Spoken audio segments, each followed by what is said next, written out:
Guess who that is?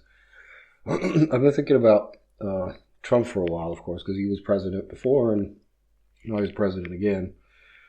And I just haven't been really able to sort of pin him on, like pin anything on him. I don't know if that's the right way to say it. I don't know, or I don't think I used to know how he thinks and what is going on. But I feel like I'm closing in on it. So I think that the way he works is that he speaks things, speaks a lot, and he sort of I guess like a meme these days, or it's really obvious that he sort of knows how to handle a crowd of people that adore him, sort of adore his image. So he knows how to how to feel the crowd, how to say things that resonate, and a crowd that adores you is very forgiving. So long as you don't say anything completely crazy, or if you do, you back it down immediately, you're going to be pretty good. So with a hostile crowd, it's not going to work that easy. You're going to have to work the room. So he doesn't do that. He can't do that really. I don't think I don't think anyone can really work a hostile crowd except with like making sense and being honest about things. That's I guess how you do it. But the things that he's saying uh, don't come from. I don't think they come from his mind, in a sense.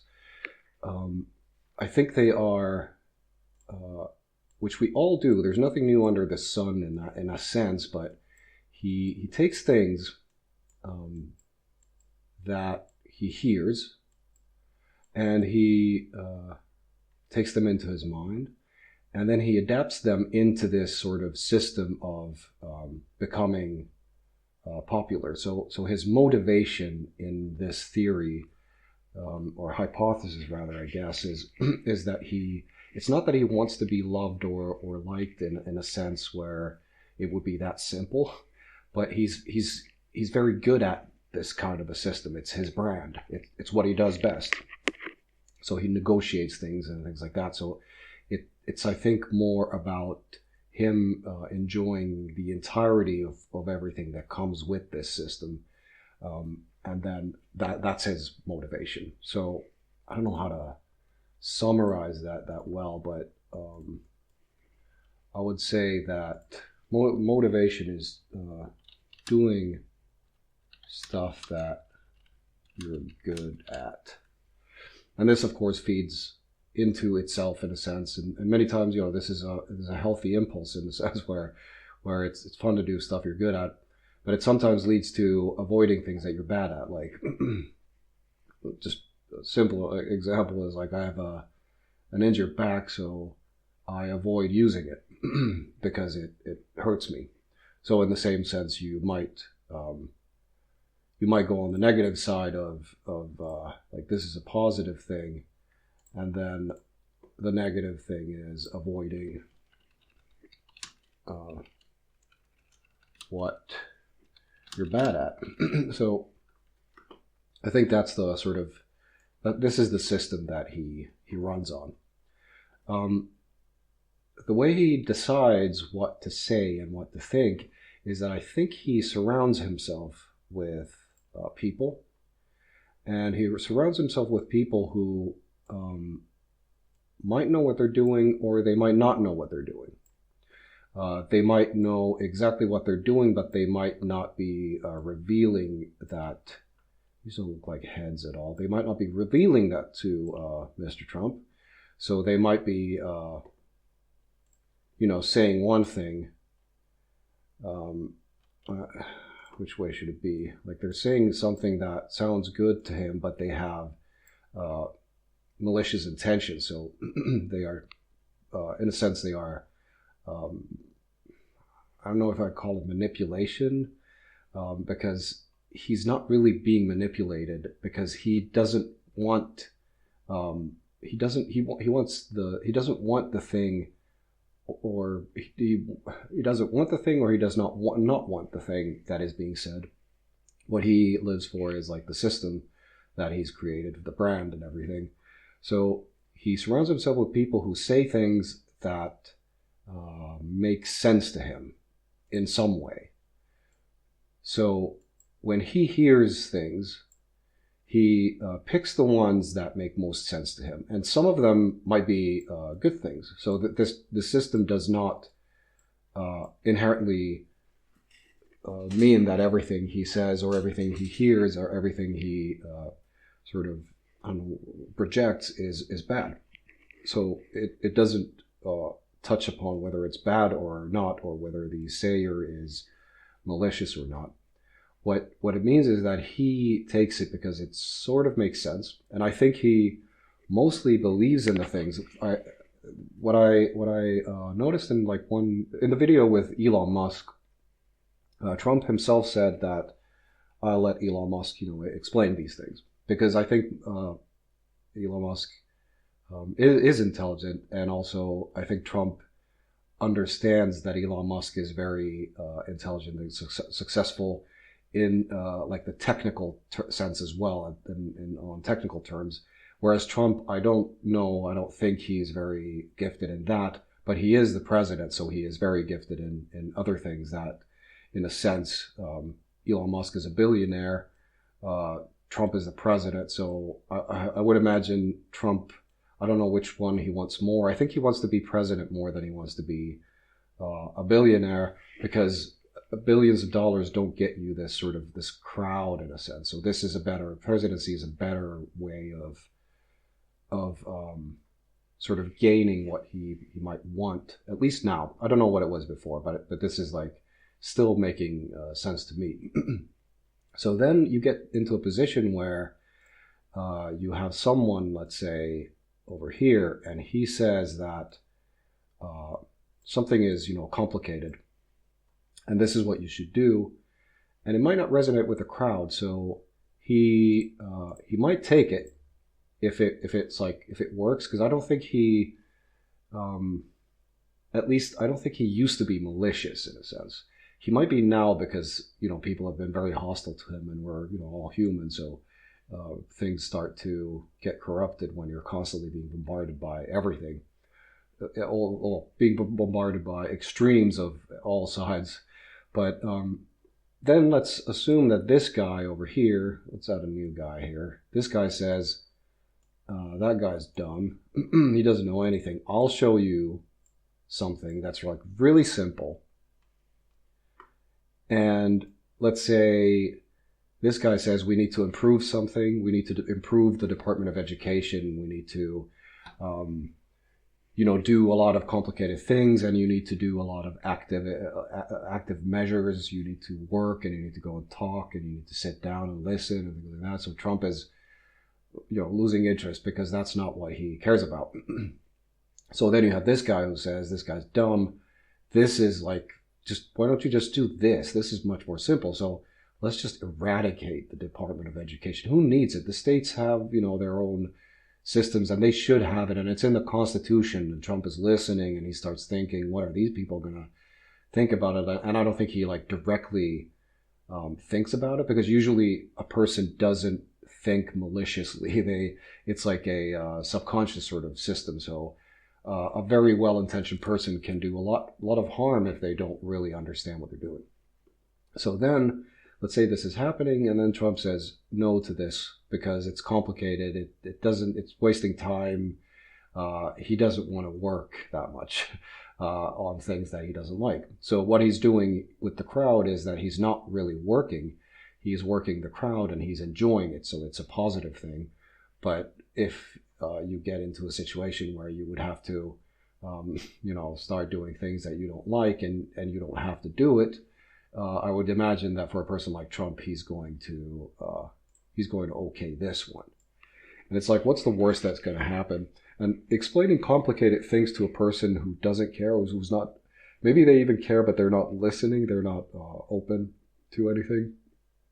It's really, really difficult. So you don't have any power over him, so you can't really force him into anything, which sort of leads me to my next thing.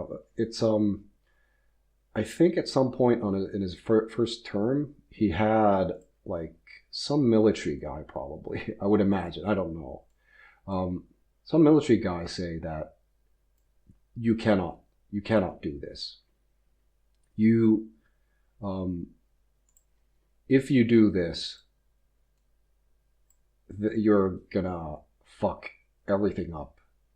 And in very clear terms, in some interviews and some things, you can sort of see Trump being not subservient, but he's sort of maybe a little pouty because he can't really do something that he wants to do, and somebody sort of still has power over them.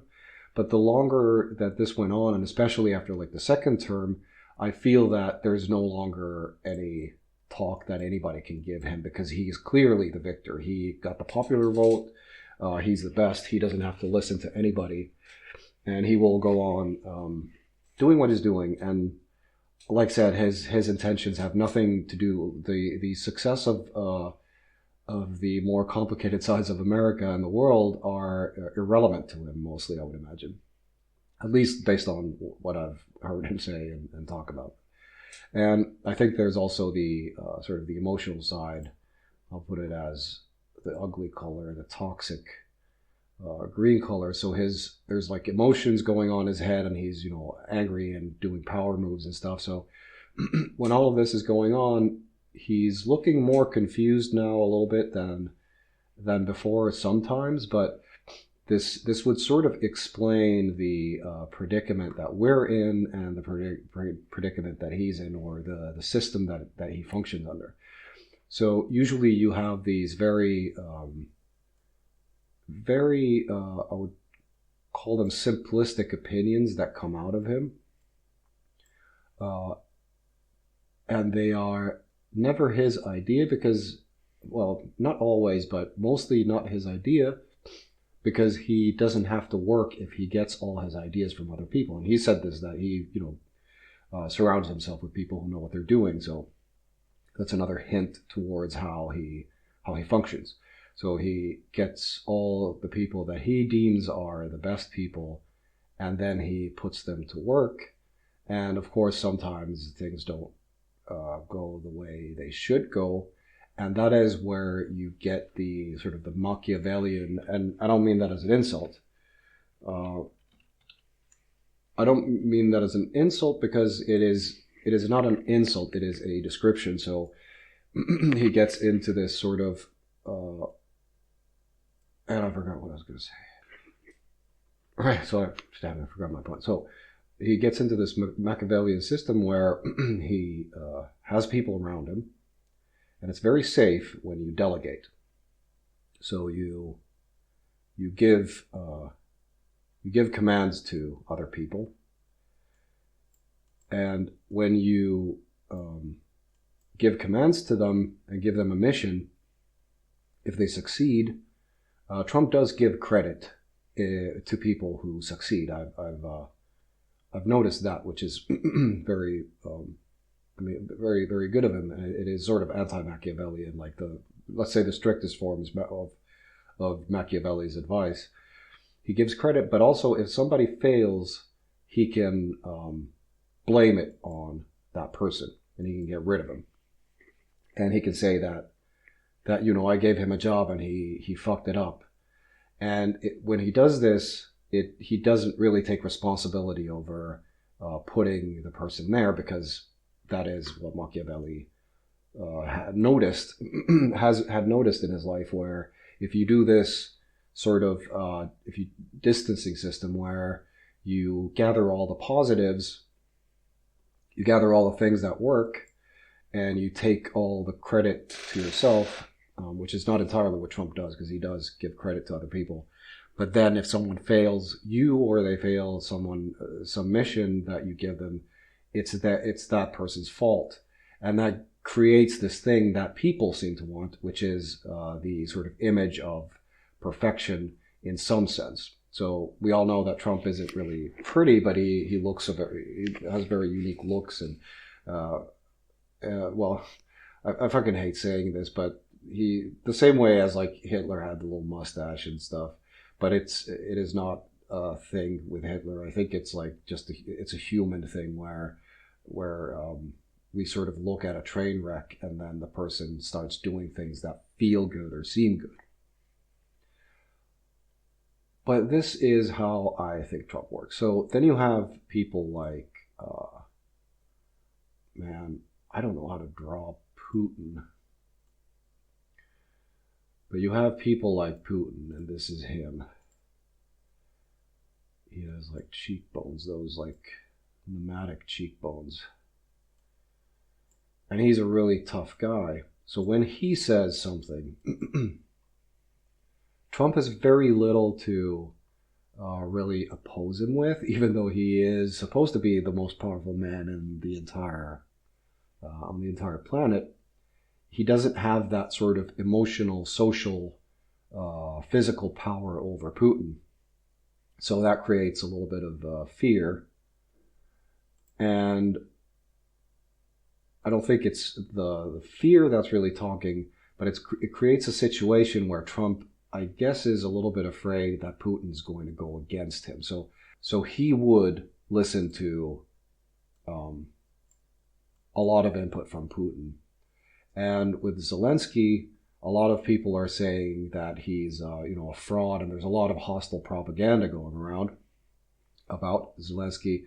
And Zelensky doesn't really have the sort of power position in the terms that Trump understands. And Zelensky is a comedian, and even though he is like there's something missing in him that Trump gets from Putin, which is like certainty and this sort of tough guy attitude. And being friends with Putin, it means that he can sort of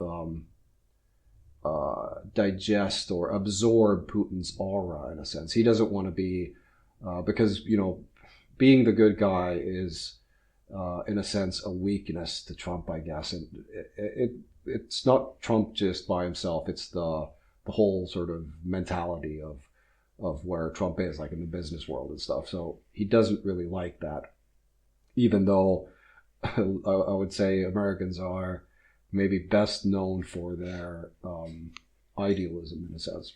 But things have changed. A little side note here. I think the reason Trump got voted was because the left is so messed up right now. Like, they're crazy. So people want to burn shit down. So that was big enough part of the votes.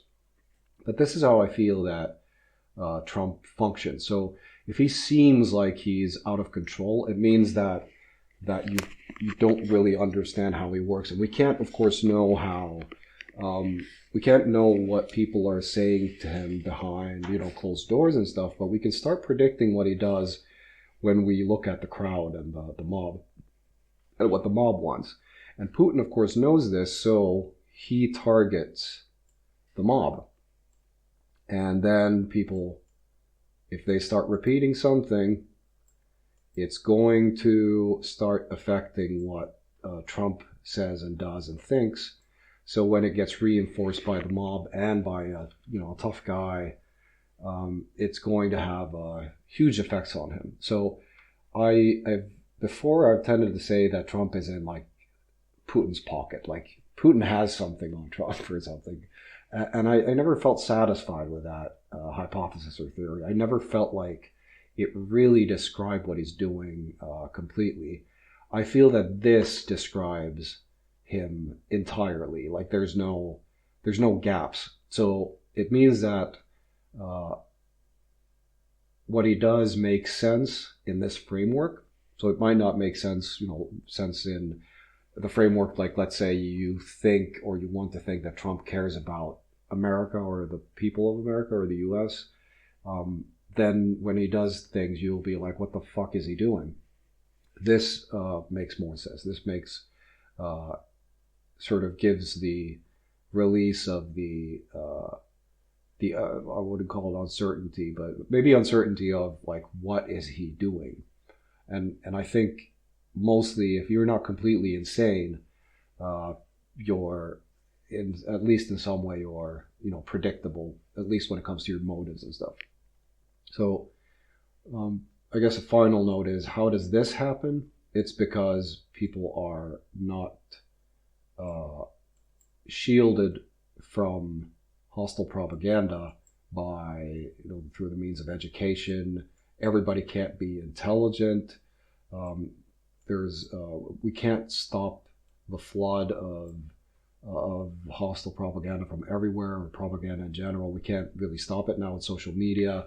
So this is why everything's crazy, and the added little exclamation to the left, congratulations for fucking everything up, basically, because you needed to offer something better. You needed to change your ways, and you needed to make life better for everybody, and you needed to listen uh, to the good things that came from over here, or the things maybe not even good, but just the rational things that came out of here. So you can't say that they're always wrong. If you do that and you won't listen, then you're going to end up in this situation where, I guess, I don't know how many, but maybe a third of the people want to just burn everything down because shit is whack or something. That's Trump for you. Goodbye.